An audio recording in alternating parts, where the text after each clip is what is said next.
আসসালামু আলাইকুম, সবাই কেমন আছেন? আশা করছি সবাই ভালো আছেন। আজকে রান্না করব কাঁচকলা দিয়ে মাছ। তো চলুন আমি কিভাবে রান্না করি সেটি আজকে আপনাদের সাথে শেয়ার করব। তো প্রথমে কলাগুলো আমি ধুয়ে একটি কড়াইয়ে সিদ্ধ দিয়ে নিচ্ছি। তারপর চুলায় বসিয়ে দিলাম প্যান, দিয়ে দিচ্ছি এক এক করে মাছ। সবকটা মাছ আমি উল্টে পাল্টে ভেজে নেব। যখন সবকটা মাছ আমার হয়ে যাবে তখন আমি সাইডে রেখে দেব। দেখুন সবকটা মাছ আমার ভাজা হয়ে গিয়েছে। এবার আমি নামিয়ে নেব।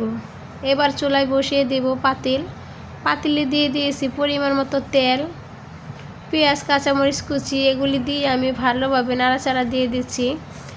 যখন পেঁয়াজটা হয়ে যাবে তখন আমি এখানে সামান্য পানি দিয়ে দেব।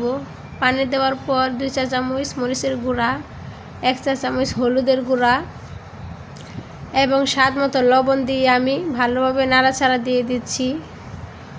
যতক্ষণ পর্যন্ত মশলাটা কষানো না হবে ঠিক ততক্ষণ পর্যন্ত আমি এটাকে কষিয়ে নিব। দেখুন মশলা কষানো হয়ে গিয়েছে। এখন আমি এখানে দিয়ে দিয়েছি কলাগুলো দিয়ে আমি ভালোভাবে নাড়াচাড়া করে দিয়েছি এবং একটি ঢাকনা দিয়ে ঢেকে রেখেছি কিছুক্ষণ পর ঢাকনা খুলে আমি নাড়াচাড়া দিয়ে দিচ্ছি। দেখুন ভালোভাবে নাড়াচাড়া দিতে হবে যাতে নিচে না লেগে যায়। আমি আবারও ঢাকনা দিয়ে ঢেকে দিয়েছি কিছুক্ষণ পর ঢাকনা খুলে আমি আবারও ভালোভাবে নাড়াচাড়া দিচ্ছি। এখন দিয়ে দেব পরিমাণ মতো পানি দিয়ে আমি এটাকে নাড়াচাড়া দিয়ে দেব। তারপর এখানে আমি ঢাকনা দিয়ে ঢেকে রাখবো কিছুক্ষণ পর আমি ঢাকনা খুলে দেব। দেখুন বলক চলে এসেছে। এখন আমি এখানে দিয়ে দেব আগে থেকে ভেজে রাখা মাছগুলি আমি এক এক করে সবকটা মাছ দিয়ে দিচ্ছি। দেখুন সবকটা মাছ আমার দেওয়া হয়ে গিয়েছে। এবার আমি তরকারিটা একটু নাড়াচাড়া দিয়ে ঢাকনা দিয়ে ঢেকে রাখবো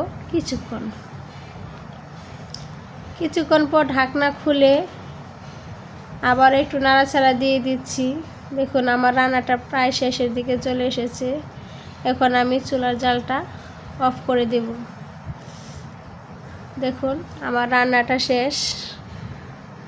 একটু ঢাকনা দিয়ে রেখেছি। দেখুন আমার রান্নাটা কত সুন্দর হয়েছে।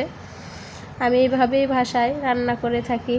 তো আপনারা যারা আমাকে পছন্দ করেন তারা সবাই আমার ভিডিওটি লাইক কমেন্ট করে দিবেন এবং অবশ্যই সাবস্ক্রাইব করে দিবেন। এতক্ষণ পাশে থাকার জন্য অসংখ্য ধন্যবাদ আপনাদের সকলকে। সবাই ভালো থাকবেন, সুস্থ থাকবেন। ধন্যবাদ।